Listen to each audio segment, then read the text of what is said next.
ইমানে থুৰে ঠাৰে কলো কিছুমান স্বাৰ্থপৰ বন্ধু আৰু বান্ধৱী থকাতকে নথকাই ভাল সেইকাৰণে আমি এনেকেই থাকো এতিয়া দেই নমস্কাৰ মোৰ প্ৰিয় বন্ধু বান্ধৱী সকল কি খবৰ আপোনালোকৰ আশা কৰো সকলো ভালে কুশলে আছে আৰু আপোনালোকৰ আশীৰ্বাদত মই একদম সুন্দৰকে আছো আজি আপোনালোকক এটা কথা ক'বলৈ ওলাইছো সেই কথাটো এতিয়া আপোনালোকক আজি যে ক'বলৈ ওলাইছো তাৰো এটা কাৰণ আছে আপোনালোকে মোৰ এই হাৰমনিয়ামখন চাওক দেখা পাইছনে এইখন আৰু লগতে এইজোৰ তাল কিন্তু কাকুৱে সৰুতে বজাইছিলে মোৰ লগত যেতিয়া মই বৰগীতৰ কম্পিটিশন সমূহ আগতে বহুত হৈছিলে 2007 8 9 10 11 12 13 লৈকে এয়া বজাইছিলো বাৰু 13 চনলৈকে এইবিলাক কাম বহুত কৰিলো আৰু তেতিয়া কি কৰিছিল মই তালজোৰ আমাৰ কাকু দেহাই বজাই আৰু হাৰমনিয়ামখন মই নিজে বজাই পেলাই মানে মই আৰু খুলত আছিল আমাৰ এজন মোৰ মানে দেওৰ হয় তেওঁ মানে মোক খুল বজাই দিছিলে তাৰ পিছতে এদিন কি হ'ল আপোনালোকক আজি কথাটো ক'ব লাগিব মই কাৰণ অকনমান আগত এটা ভিডিঅ' পালো মই ইউটিউবত সেইকাৰণে ভাবিছো ময়ো মোৰ মনৰ কথাখিনি আপোনালোকৰ ওচৰত কওঁ আজি অলপ দিনৰ পৰা কিন্তু কম বুলি ভাবি আছিলো সেই প্ৰসংগটোৰ ওপৰত আপোনালোকৰ লগত মই কিছুমান মতামত ল'ব বিচাৰিছিলো সেইকাৰণে এতিয়া কওঁ কাৰণ মই দেখা পাই থাকো তেনেকুৱা কিছুমান অনুষ্ঠানত যেতিয়া যায় তেতিয়া মই দেখা পাওঁ এই হাৰমনিয়ামখন বজাই পেলাই আমাৰ নিজৰ নামঘৰত আমাৰ খেলৰ নামঘৰত তেতিয়া কি হৈছিলে গম পাইছেনে আঞ্চলিকৰ অধিৱেশন হয় যে আঞ্চলিকৰ অধিৱেশন হৈছিল কথাখিনি বহুত আবেগত কৈছো আঞ্চলিকৰ অধিৱেশন হৈছিল আৰু বৰমুৰিয়া সকলে যেতিয়া দেখিব মোৰ ভিডিঅটো মই ভয় কেলে কৰিম যোনখিনি কথা মোৰ লগত হৈছে মইতো সেইখিনি কমেই ন আৰু কিছুমান কথা আছে হেয়াও কম তাৰ পিছতে এই হাৰমনিয়ামখন তেতিয়া মই লৈ গৈছিলো আৰু তাল বজাব মোৰ লগত কাকুৱে আৰু হাৰমনিয়াম মই নিজে বজাই পেলাই জাস্ট মই ষ্টেজৰ হেৰিত মানে আৰু আমাৰ যেহেতুকে সেই আঞ্চলিকৰ অধিৱেশন আছিলে আমাৰ নামঘৰ ভাগতে হৈছিলে তাৰ পিছতে মই বহিবলৈ ধৰণতে মোক আমাৰ মানে জ্যেষ্ঠ ভকত বুলি কয় আৰু এজন মানে কিছুমান ঠাইত কি হয় গম পাইছেনে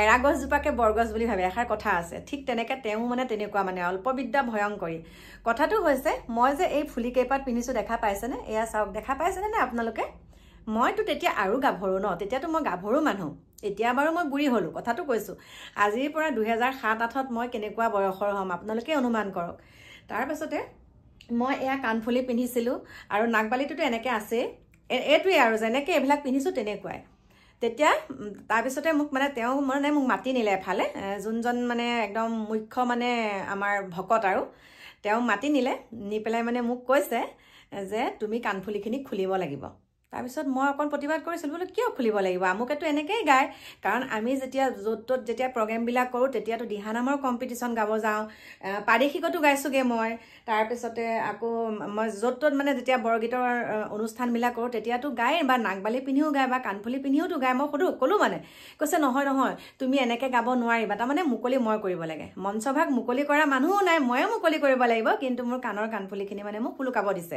নাকফুলি খুলুকাব লগিয়া হৈছে কাণফুলি খুলুকাব লগিয়া হৈছে মই ভাবিছো যেনে তেনে অনুষ্ঠানটো চলি যাওক মই তাৰ পাছত প্ৰত্যুত্তৰটো দিম তাৰ পাছতে তেতিয়া ধৰক ইমান কথা বতৰাও ক'ব নাজানো মই মানে অকমান প্ৰতিবাদ কৰিছিলো যদিও তেতিয়া মানে মই তেওঁলোকৰ কথা মতে মই খুলুকাবলৈ বাধ্য হলো খুলুকাই পেলাই মই বৰগীত ভাগ সুন্দৰকে গালো গোৱাৰ পাছত তাৰ পাছত আকৌ মই কামপুৰত গাবলৈ গৈছিলো দেই আমাৰ 3 নম্বৰ কাকিটো মই গাবলৈ গৈছিলো তেতিয়া তাৰ পিছতে কাকিত যেতিয়া মই বৰগীত গাইছিলো তেতিয়া মই তাত পাইছিলো সেকেন্ড পুৰস্কাৰ বুটলিবলৈ সক্ষম হৈছিলো তাৰ পাছতে তেতিয়া মোৰ লগত কেবাগৰাকীও আছিলে কাছমাৰী আৰু আছিলে বাৰু নগাঁৱৰ কেবাগৰাকীও আছিলে তেওঁলোকে কিন্তু মোৰ নিচিনাকে কাণফুলিও পিন্ধিছে নাকফুলিও পিন্ধিছে কিন্তু আমাৰ আঞ্চলিকত মোক এনেকুৱাখিনি কৰিলে কিন্তু মই পাদেশিকত গাওঁতে কিন্তু মোক এবিলাক খুলুকাবলৈ দিয়া নাছিলে এতিয়া কথাটো কৈছো মই যোৱাকালি এটা ইউটিউবত ভিডিঅ' পালো তেওঁ কৈছে মানে তেওঁ বৰগীতৰ বিচাৰক হিচাপে আহিছে তাৰ পিছত তেওঁ মানে এইবিলাক পিন্ধি কৰি আহিছে এটা কথা কাৰণে এই কথাটো কৈছো সেই মানুহগৰাকীও মানে ইউটিউবৰ ভিডিঅ'টো মই দি থৈছো লিংকটো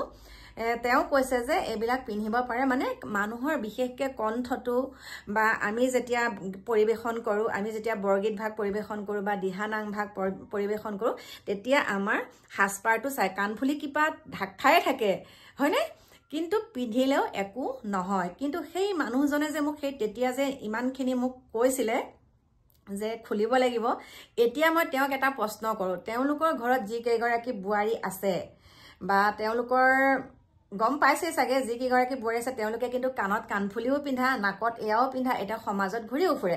এতিয়া তেওঁলোকে যেতিয়া নাম চাম এনেকে গাই ফুৰে, তেতিয়া তেওঁলোকৰ কাণৰ পৰা সেই কাণফুলিকেইটাত সুলুকাই লয়নে? যেতিয়া বৰগীত গাবলৈ যায় তেতিয়া বাৰু নাকফুলিটো সুলুকাই লয়নে? মই পোনপটীয়াকৈ প্ৰশ্ন কৰিছোঁ।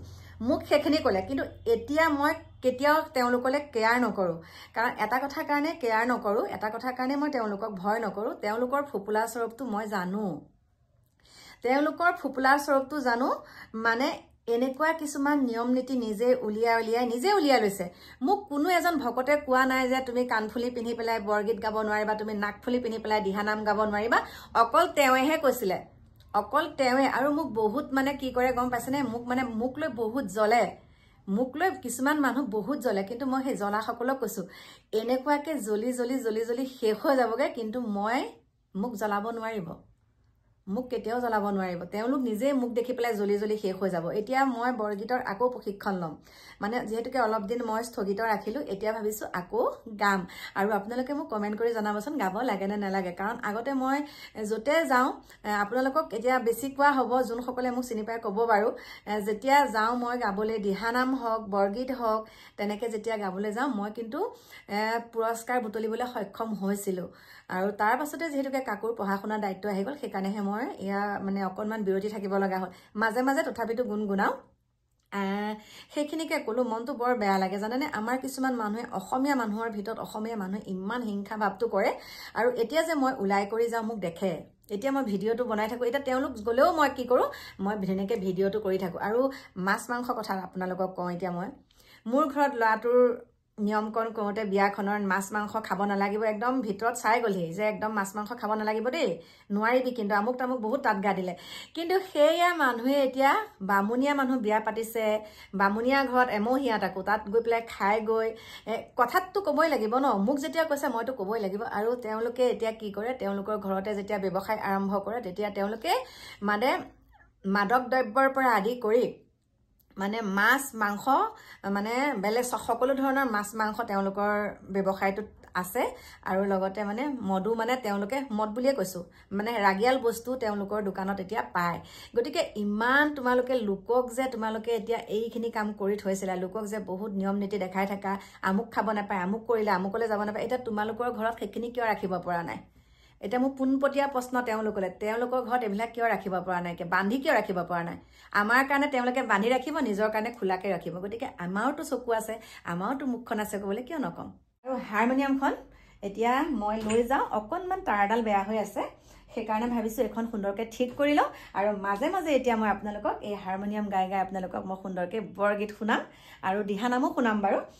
এতিয়া এয়া দেখা পাইছে মোৰ কেইবাখনো মানে তেনেকৈ চাৰ্টিফিকেট নাই, বেয়া হৈ গৈছেগৈ। এইকেইখন যেনে তেনে বনাই থ'লোঁ, এই দুখন থাকিলে চাব লাগিব। যেতিয়া ঘৰ বনাইছিলোঁ তেতিয়া মানে বক্স পালেংবিলাকতে তেনেকৈ সোমোৱাই থোৱা হৈছিলে। যদি কোনোবা দিনা সময় পাওঁ ভালকৈ, তেতিয়া মই উলিয়াই পেলাই ধুনীয়াকৈ আকৌ বনাম, তেতিয়া আপোনালোকক দেখাম ক'ত ক'ত পাইছিলোঁ পুৰস্কাৰ। আৰু এই যে নিয়ম নীতিখিনি আপোনালোককো কৈছোঁ, মোৰ প্ৰিয় বন্ধু বান্ধৱীসকল, আপোনালোকৰ লগতো যদি এনেকুৱা হয় যে আপোনাকহে বহুত চেপিবলৈ বিচাৰে, মানে তেওঁলোকৰ কাৰণে নিয়মখিনি নাই, আমাৰ কাৰণে বহুত নিয়ম বান্ধি দিয়ে, গতিকে আপোনালোকে ওলাই আহিব, আপোনালোকে ভয় নকৰিব, একদম কথাটো ক'ব যে আপোনালোকে এইটো কাম কৰিছে। মইতো মুখৰ আগতে কওঁ, চাওক, আগতে মই নাইটি পিন্ধো, কিবা পিন্ধো, চুইদাৰ পিন্ধো, তেতিয়া মানে মোক কয়, আমাৰ গাঁৱৰে কিছুমানে মোক কয়, তই একে এইটো পিন্ধি দেশ দুনিয়াখন ঘূৰি আহিলি, আমুক তামুক তেনেকৈ কয়। তেতিয়া কিন্তু মোৰ শহুৰ দেউতাক এই পৃথিৱীৰ পৰা নাইকিয়া হৈ যোৱাৰ পিছতহে মই পিন্ধিছোঁ, যিহেতুকে মোৰ মানুহজনৰ লগত মই চাকৰি জেগাত আছিলোঁ, সেইকাৰণে পিন্ধিছোঁ। তাৰ পাছতে এতিয়া চাওক, সেই যোনবিলাক মানুহে যে মোক কৈছিলে, তাৰপিছত একদম ঠেং জোকাৰি দেখোন শহু শাহুৰ মাজত দেখোন একদম নাইটি আৰু চুইদাৰ পিন্ধি বহি থকা দেখিলোঁ। তেতিয়াতো মই কমেই বোলো, মোক যে কৈছিলে এতিয়া আপুনি কি কৰিছে, আপোনাৰ বোৱাৰী কিয় তেনেকুৱা, এতিয়া কিনো কবি বোলো। সেইকাৰণে ল'ৰা ছোৱালী থকা মানুহে কেতিয়াও বৰ কথা মাতিব নালাগে, এইখিনিকে ক'লোঁ। আৰু কি বুলি ক'ম এতিয়া, মই যেনেকুৱা সকলো তেনেকৈ হ'লে ভাল পাওঁ। চিন্তাধাৰাবিলাক মোৰ যোনটো চিন্তাধাৰা, মই যেনেকৈ এতিয়া ঘৰখন ৰাখিছোঁ, আৰু মই কৈছোঁ মই যেনেকৈ আছোঁ মই বহুত সুখী। বেলেগে মোক এনেকৈ মানে আঙুলি মাৰি থাকিব নালাগে, বেলেগে মানে মোক এতিয়া খুচি থাকিব নালাগে। মানে আমাৰ মকামিলাখিনি দেখি বেলেগে হিংসা কৰি লাভ নাই, দেই বেলেগে হিংসা আৰু বেলেগৰ কথা মই ইমান কোনো নুশুনো বেলেগে মোক যিমানে যি কৰক এটা কথা আকৌ কৈছোঁ দেই আমাৰ ওচৰ চুবুৰীয়াই হওক বা যোনেই নহওক বেলেগৰ কথা মোৰ ল'ৰাটো ইমানকণ নুশুনে মোৰ ছোৱালীজনী ইমানকণ নুশুনে মোৰ মানুহজনেও নুশুনে আৰু ময়ো নুশুনো মোৰ ঘৰৰ মানুহো নুশুনে সিমানখিনিয়ে ক'লোঁ